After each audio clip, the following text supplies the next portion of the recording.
focus on hitting your goals in every area of your business. Remember, the universe rewards the bold. A leader has to take the risk. This is the Wealth on the Beach podcast. My name is Daniel Alonzo, and I am your host today. We have an incredible guest on with us today. One of the greats, the up-and-coming greats in our business. This is episode number 21, and this guy, $331,000 his first year in business, holds one of the records for first-year cash flow in the history of our company. He's a regional vice president, has an awesome wife, has an awesome team. He is an awesome leader, and we're just so excited about hanging out with him today. So, hey, Jake, tell me, man, how'd you do it so fast, man? Man, I tell you, first off, it's an honor to be on the podcast, man. Obviously, you're one of the legends, and me and Mitzi, my beautiful wife, we look up to you and Karma so much. So it's just an honor to be here.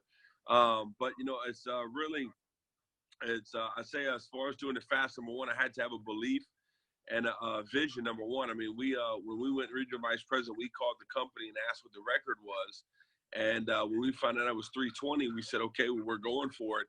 And we had to believe that we could do it before we even would take a shot. And so it had to start with the belief first. And everybody said that it would be hard because there wasn't no more loans. And there was, we were in a small city, in a small town. And, well, your population's not big. You only got 3 million people in the whole state. There's no way you're going to do it. And so everyone that told us we couldn't just made us want to show them we can. And so we just gave it everything we had.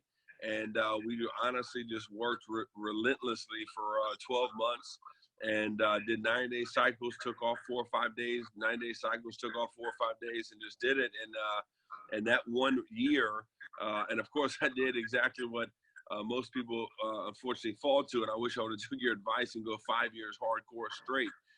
But that 1 year almost really lasted us for about 3 years consecutively without even having to work. It just was an autopilot. So we're just excited to get back at it and do an actual 5-year run now.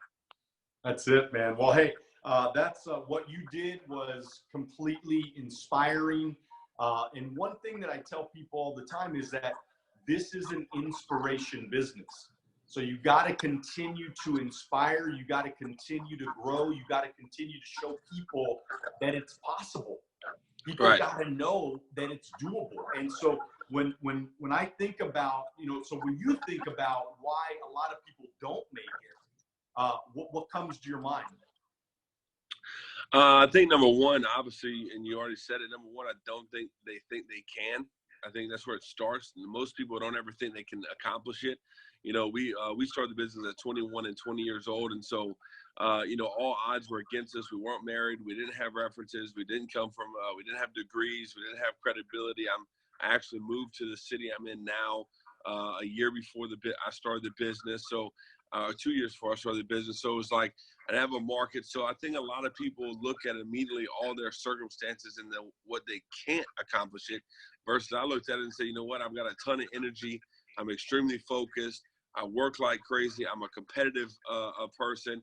My energy is going to help me. My youth is going to keep me going. So I looked at all the reasons why I could. Most people look at why they can't. Number two, I think a lot of people just can't stand rejection. I just think a lot of people, when they get told no, is them telling no to themselves, to their own dreams. And I just never let people tell me no to stop myself from what I wanted. And I still don't. I follow people 8, 9, 10, 15, 20 times. Every time I see them, hey, we're going to work together one day. No. I'm like, yeah, it's going to be awesome. Can't wait. It's going to be amazing. And I just never saw no as an option. And last but not least, I think most people just aren't willing to work. They might have the belief, they might have the connections, they might have the credibility, but faith without action, without works is dead. And I think a lot of people believe they can do it, but don't want to actually pay the price to make it happen.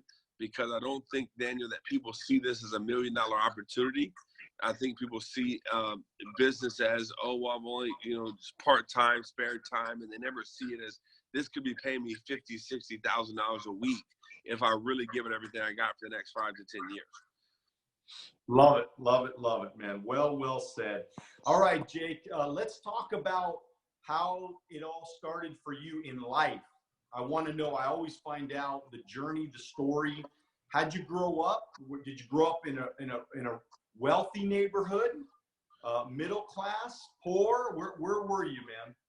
Yeah, so my parents, so it was very interesting the way I grew up. You know, I was born in Louisiana. 6 months later, moved to Washington, and then we lived there. Went to Mississippi, lived in Texas, lived in Missouri, lived in Arizona, lived in Virginia, and so we just lived in a lot of places. Went to 19 schools before I graduated.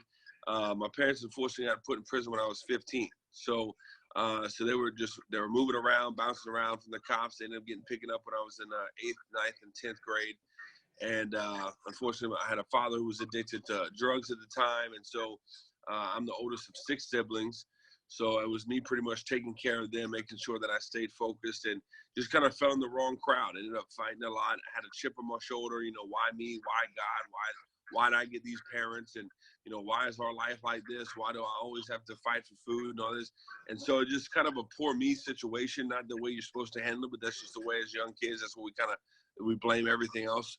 And so it took till I was about 18 before I looked at it and said, you know what, I'm going to change it myself. And so I joined the military to go to college. When I lost my scholarship in sports, I blew my shoulder. I was like, well, that's not happening. So joined the military and came back to do college, realized college was not for me, never was going to be for me.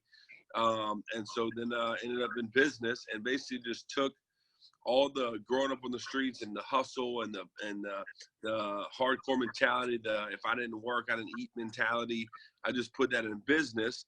And then because of that, not only did I succeed myself with me and my beautiful wife, but on top of that, we've actually helped my parents find the Lord and help my parents get on their feet and help my parents get their life together, just because we were an inspiration to them to do that as well. So it was more or less that, you know, I wanted to be the example, not only for my siblings, but also my parents, that we can turn our life around. Wow, man, what a story.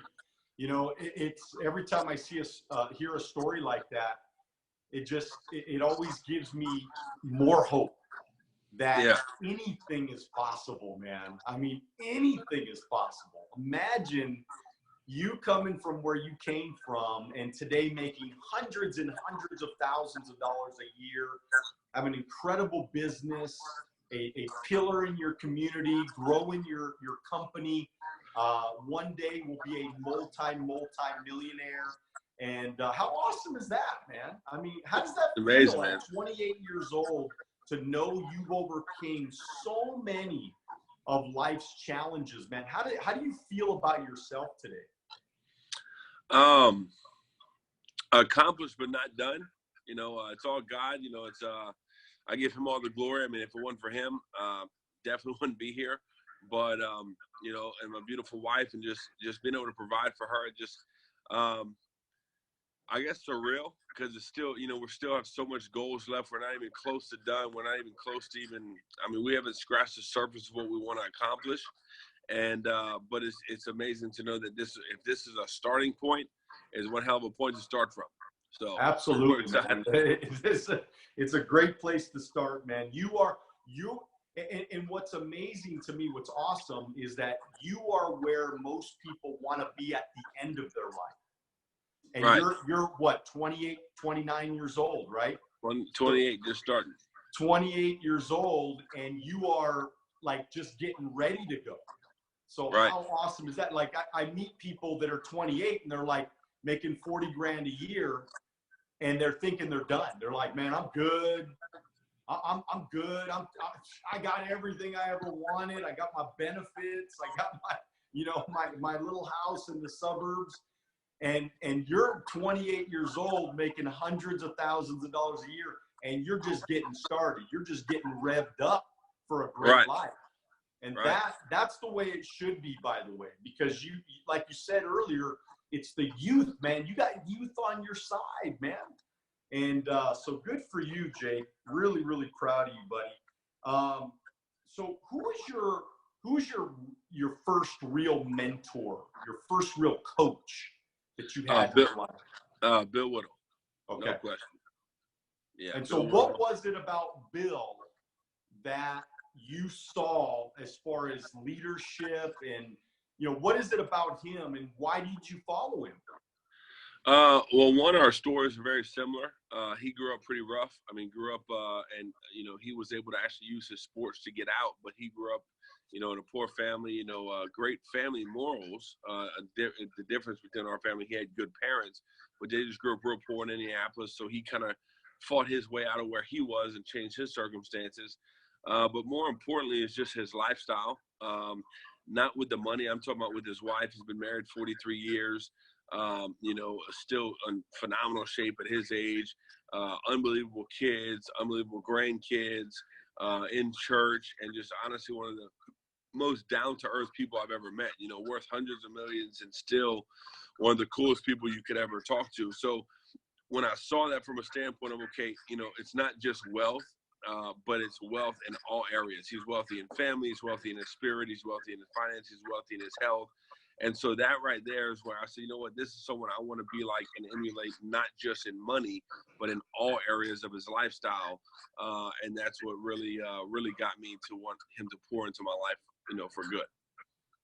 So you followed a great leader, and that's what you're, you know, I mean, in life, it's about duplication, whether it be business, whether it being a father, whether it being, my mentor was Hector Lamarck growing up. I mean, Bill Whittle obviously is one of my mentors as well, but I watched these great people before me, and I emulated, and I followed, and I humbled myself. I had no ego.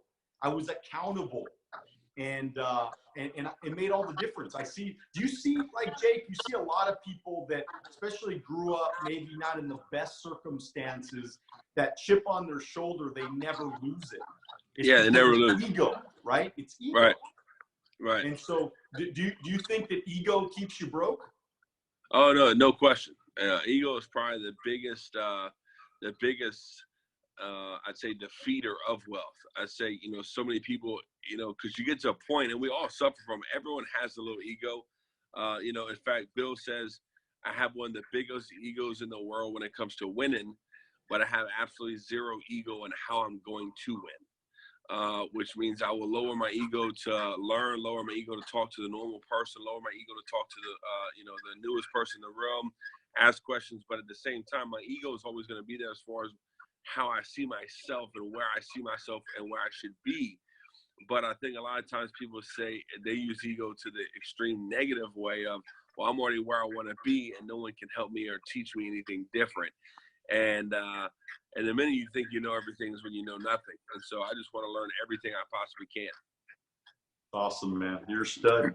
Hey, so tell me about some mistakes, man. Business. Tell me about your biggest mistake so far in business. Biggest mistake so far in business. Well, one, the biggest thing I had to change was how I treated people. You know, obviously growing up, how I grew up, it was, if it wasn't you, you didn't eat. You know, it's all you. You don't really count on nobody. You don't really, you know, I wasn't looking for anyone else to help me. So the whole mindset of pushing up people, I didn't understand that. It was more like push people out your way.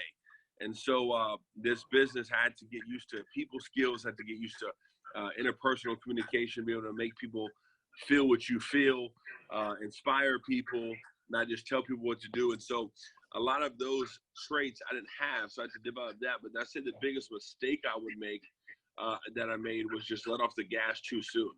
And, you know, and now, like I said, if I'm 28 years old making $300,000 a year, if this is where I want to stop for life, then, I mean, you know, it's not a bad stop, you know. And so me and Mitzi, we got a dream house, we got a dream cars, we got a lot of stuff that we want, but now we're just dreaming even more. We're already talking about building a new home, building, you know, new cars. And so we want to get wealthy. And I look back and say, man, if I would have kept that same intensity in 2015 and 16 and 17 and 18, I already be at about $600,000 to $800,000 a year. And so now it's, you know, hindsight 2020, we're young. And so the biggest mistake was really just letting off the gas. But now we've made the decision that, you know, the cool thing about business and the cool thing about this world and the cool thing about God is you got grace. And so at any moment, you want to make this thing happen, you just make the decision to go make it happen. Still have to do work, still have to, it's not about, I'm just going to do a little bit and it's going to last. So you got to change who you are and change your pattern. And so we're just excited. But the biggest mistake, hands down, was just letting off the gas. No question. And so looking back, Jake, when you think about why you let off the gas, because there's a lot of people right now that they're thinking, they're kind of letting off the gas. I mean, there's a lot of people with no gas and they're letting off the gas. But, Right. why do you think you let off the gas? What was it? Just goals. We had set the goal to break the record, and we were so subconsciously focused. I mean, we had everything was break the record, break the record, break the record, break the record. So our subconscious mind, that cognitive dissonance was like, hey, you haven't broke the record yet. So it made the way to break that record. And then once we broke the record, before I got to the record, I should have immediately increased my goals to the next level and to the next thing. And I didn't. So when I hit the record, my brain was like, all right, you did it, you're done. And it naturally made me in a complacent state. And I didn't catch it for a long, long time before I realized, oh my God, I haven't set a bigger goal other than, I want to go SNSD. But it wasn't something that was burning in me like it was to break that record. And so now we have we're 20 months away to break the youngest $1 million earning record. And now I've got that same burning desire, that same fire, that same excitement. So that's what's pushing us. But now I know, okay, this time it's not just about breaking the record. We're doing a 5-year run and just going to get stone cold wealthy in the process. Yep. And the biggest advice I give you, Jake, is just invest, man. You make sure that you're going to make a crap load of money in the next 5 years. You want to wake up 5 years from now with millions and millions of dollars saved. Okay? Right. Because after 5 years, you're going to be tired again, and you're going to rest a little while. Okay? So you're going to want to be in a position where you have a machine, right, with 20, 30, 40 offices, right? And you have a machine that's pumping out production every month, recruits in production. And on top of that, you want to have so much wealth that nobody can touch you. And if you want to be done at that time, you can be done at that time. If you really, really, truly want to, or you can keep going to that next level or doing whatever you want to do. But the whole goal for you being here, man, is for you to get financially independent, put on your oxygen mask first for your family, right? Then you go change the world, right? But you got to take care of you first, and then you can take care of the world. Because I know that's a big dream of yours, is to help a lot of people and make a massive difference in a lot of people's lives. And so, I know you'll be able to accomplish that. I mean, when you think about some of those low moments, what comes to your mind?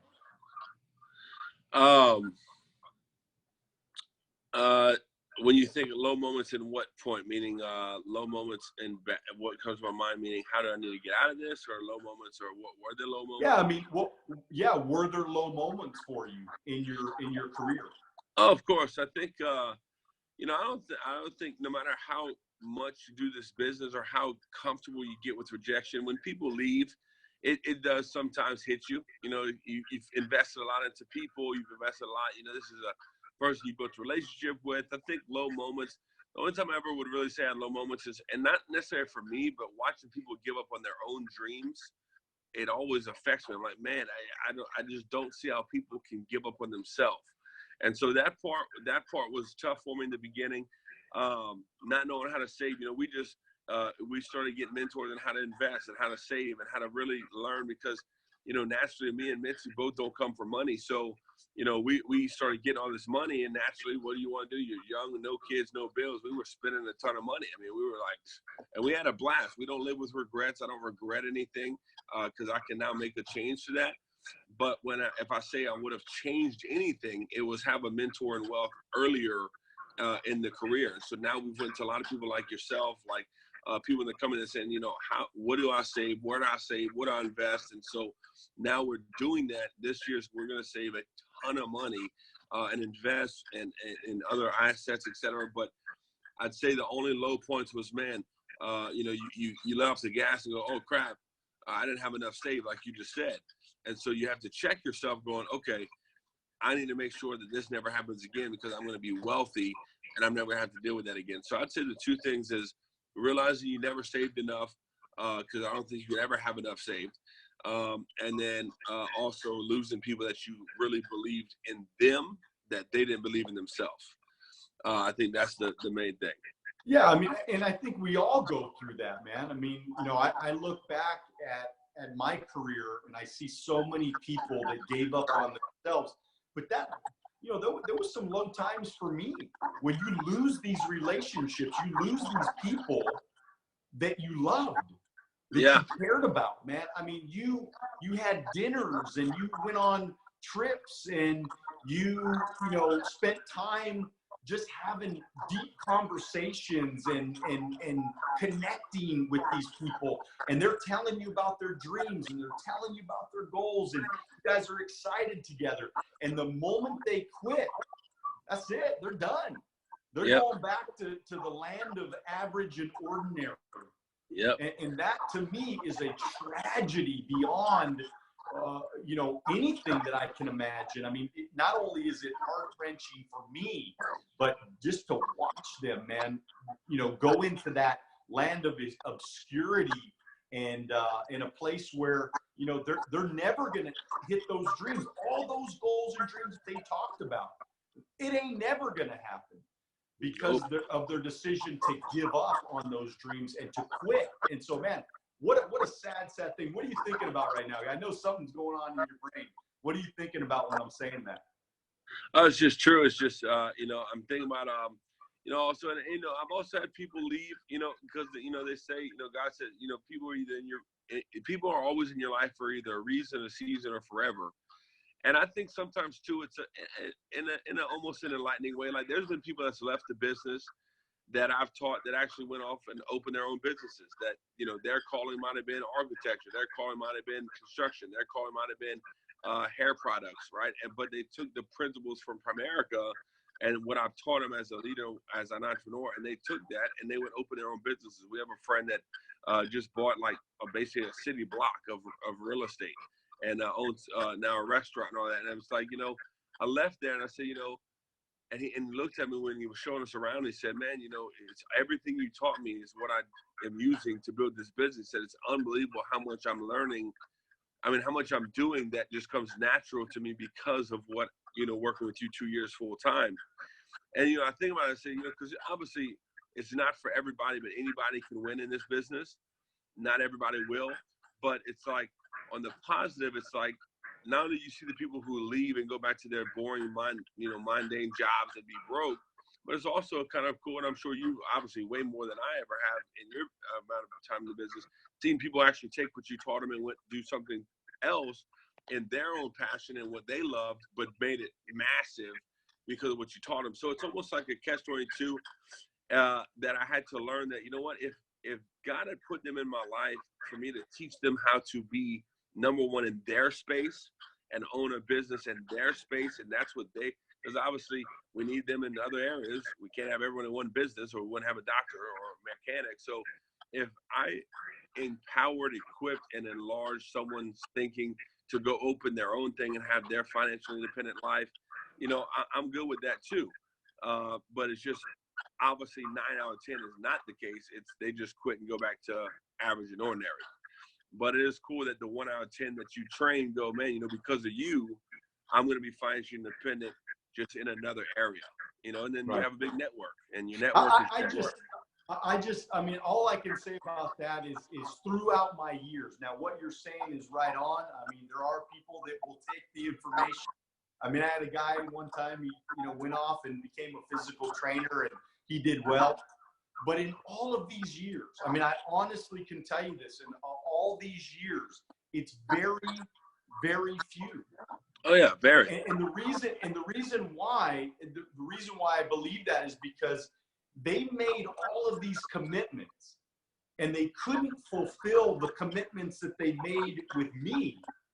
So then when they left, they weren't, I mean, if they would have fulfilled the commitments and then had another passion and took that commitment level. Look, life is about commitments. Life is about committing to your word. When you said you were going to break that record, it was your word, man. It was everything. You did what you said you were going to do. And so I get it. Not everybody's going to make it. I get it. That not everybody, it might not be for them. And I'm cool with that. Not everybody wants to be financially independent. Not everybody wants to be wealthy. And that's okay. I have no problem with that. But what I would want to tell those people, Jake, is look, when you make a commitment, follow through. Do what you say you're going to do. Be a person of character, be a person of your word, no matter what it is, whether it be to me or to you or to their career or to the next endeavor or to their kids or to their church or their family, or you know what I mean? Like, right. Be a person of your word, man. Right? What do you think about that, man? No, it's true. It's true. And that's why 99% of the time when someone leaves, they won't be successful. Like Bill always said, quitters are quitter no matter what. And if they quit on you, they'll quit on something else. And most people won't make it, not because of anything else, but their character. And that's it. And, so it's very rare that someone does everything they say they were going to do and then just says, hey, I loved it. Thank you. I'm going to take this same level and go somewhere else.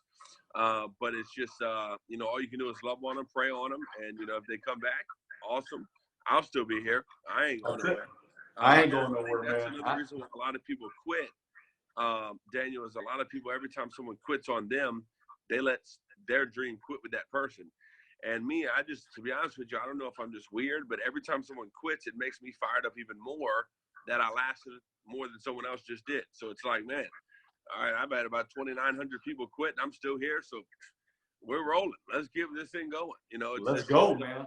Just a different mentality. Let's keep rolling, man. Hey, everybody, this is Wealth on the Beach podcast with Daniel Alonzo.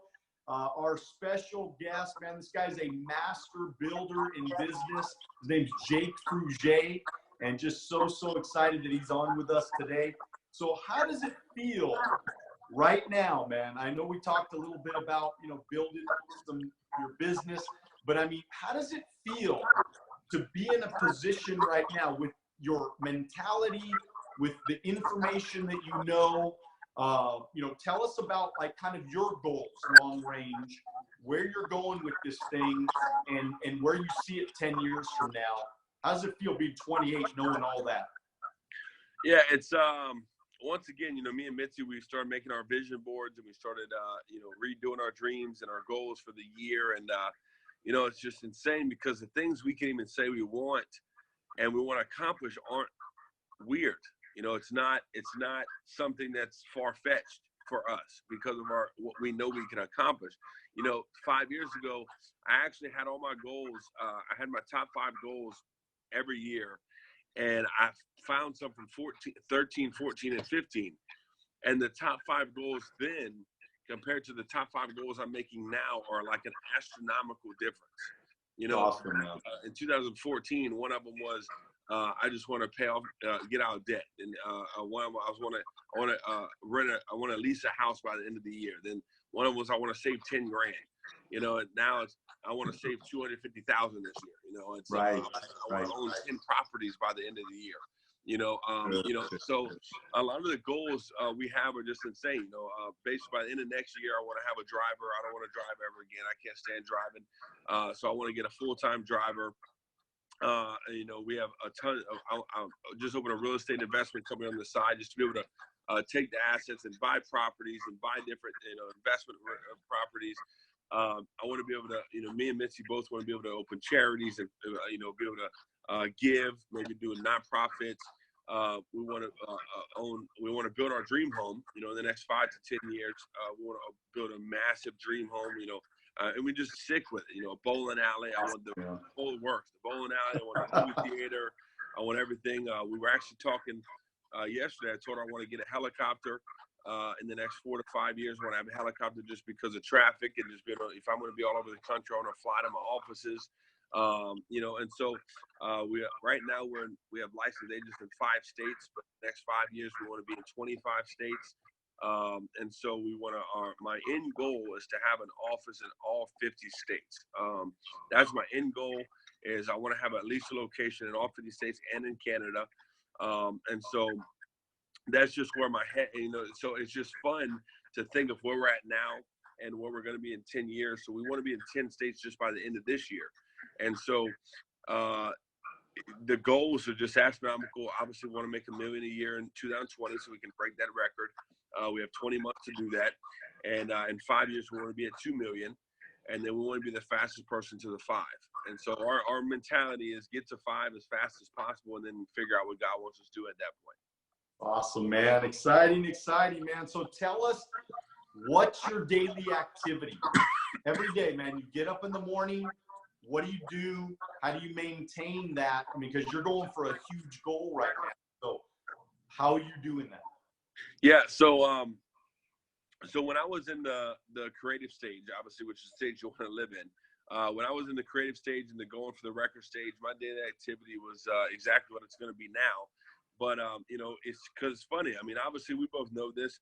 You have 2 different stages. You have your comfortable stage and you have your working stage, right? And so my working stage, I get up in the morning. 6 o'clock would actually be the absolute latest just because I get in late. But my goal is to wake up at 4:45 every morning. So it's usually between 4:45 and 5-ish and 6-ish is the goal, depending on if I drove in from out of town or something and got home at 2 or 3 o'clock in the morning. Obviously, I got nothing dumb. I needed to get a little sleep. So, but my goal is to wake up between 4:45 and 6. And then first thing I want to do, I got another life coach, and it's natural right now that the first thing we always do is grab our cell phone. And so what happens is the first thing you feed your brain with is what it's going to eat on all day. And so first thing I want to do is get in the Word, read the Bible, read my devotion, read a self-improvement book, and write my goals and affirmations as step 1. That's the first thing I want to be thinking about before I even look at a phone, touch a message, get an email.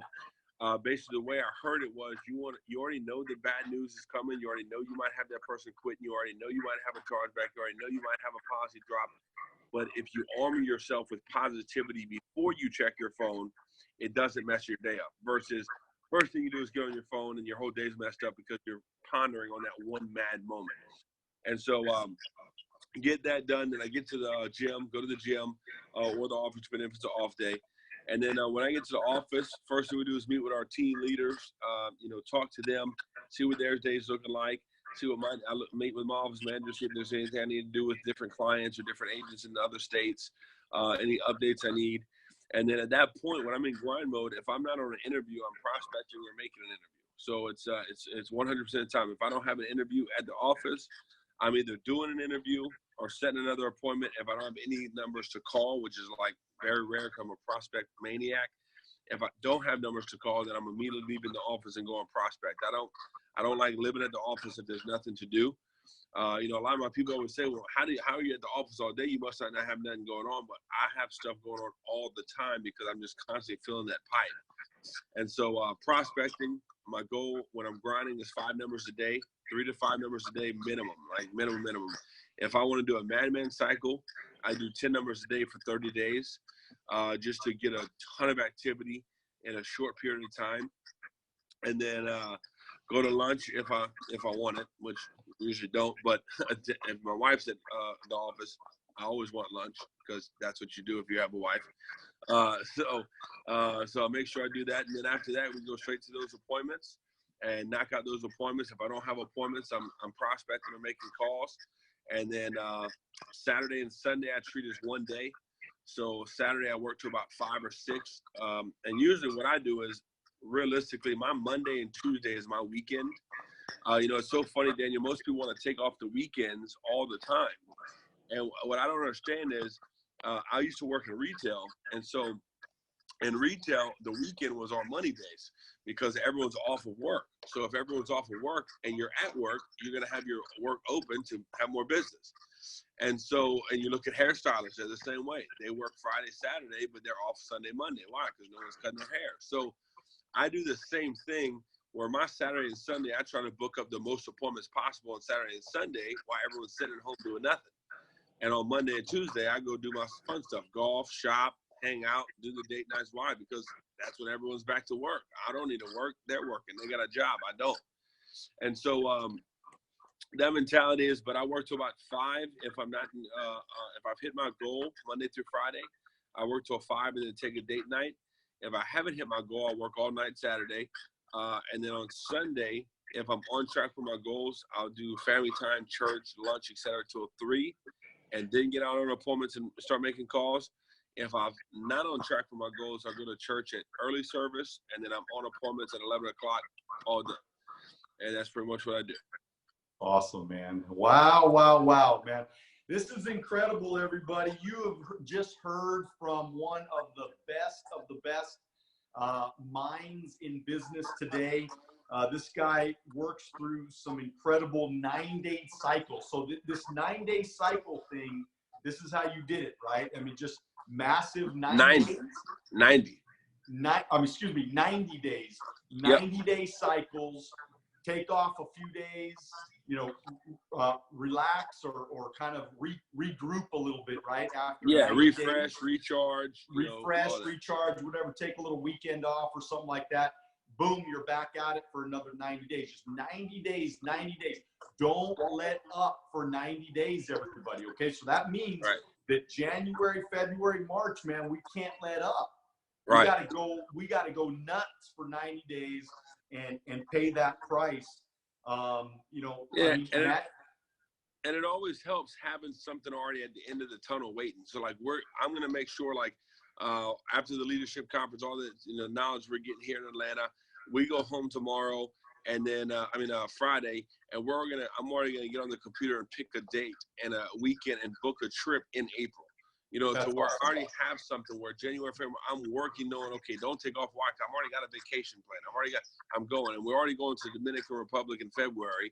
So that's almost cheating, So you got a little 4-day break, and then that's already in there. So it's really a 6-week cycle, 4-day break, 6-week cycle, 4-day break, and then 90 days. So, in reality, I already have something. So I already know, okay, I'm working my butt off to at least Punta Cana, because that's where I can chill then.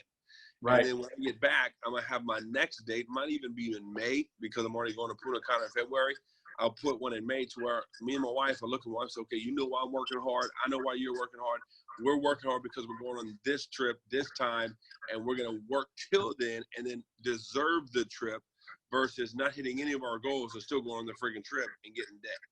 So we're going to make sure we actually hit our goals and earn our trip versus, I worked tough. I still need to go. Dude, you didn't make no money. What are you talking about? Exactly. I love it, man. This is why you're successful, Jake. Man, I mean, coming from where you came from, right? Parents, not the best situation growing up, right? In jail, and I mean, growing up just trying to fend for food, man, trying to find the food. I mean, imagine that. But seriously, decided to get a coach, changed his life, followed a great leader, big goals, man, huge goals, prospector, work ethic. I mean, works the weekends, man. I mean, go figure. Nobody works the weekends anymore. And it's just crazy. The way that you described it right now, that makes all the sense to me. And I always had appointments on the weekends. You couldn't catch me doing anything on Sunday night other than phone blitzing, man. I mean, it's just not possible, man. I always had my week booked out with 8 to 10 personal appointments every week. That's why this guy is successful, everybody. Hey, so how do we get a hold of you, man? So you're in Louisiana, right? Right. All right. So there are people right now that are listening to this podcast, and they're like, I want to go into business with this guy. I want to be recruited by this guy. I want to get mentored by this guy, and I want to go to the top with this guy. How do we get a hold of you? How do we connect with you? Yeah, obviously you can get on Instagram, Jake Fruge Jr., all one word, JakeFrugejr. Facebook, Jake Fruge Jr. as well. And then obviously message me on one of those. Email me, jakefrugejr@gmail.com. Either one of those, you can do any of that. And then obviously we'll swap numbers, connect on another level. And, we're in Louisiana, we're in Mississippi, we're in Alabama, we're in Texas. So we're all over the place, man. So it's, I'm not really afraid. If I find the right person that wants to be trained and mentored, I'll go anywhere to train them and let them run that whole state. And that's just the mentality to have is I have a system and I'll teach you my system. You run the system, you'll make the money. And that's just the mentality. That's it, man. I love it. I love it. Jake Fruge, everybody. Hey, I just want you guys to, if you could do me a huge favor out there, share the podcast, tell people about us. We are signing people up for the Wealth on the Beach Club every single day. That's every Wednesday at 9 a.m. Pacific Standard Time. I'm actually coaching for a half an hour. I do a half an hour lesson. It's packed out every single week. We're excited about that. Check out alonzoacademy.com. As always, subscribe to my YouTube channel. Tons of free content. And I want you guys to know that you got to continue to dream bigger than ever, but you got to do it now. Love you guys. God bless you, and we will see you at the top.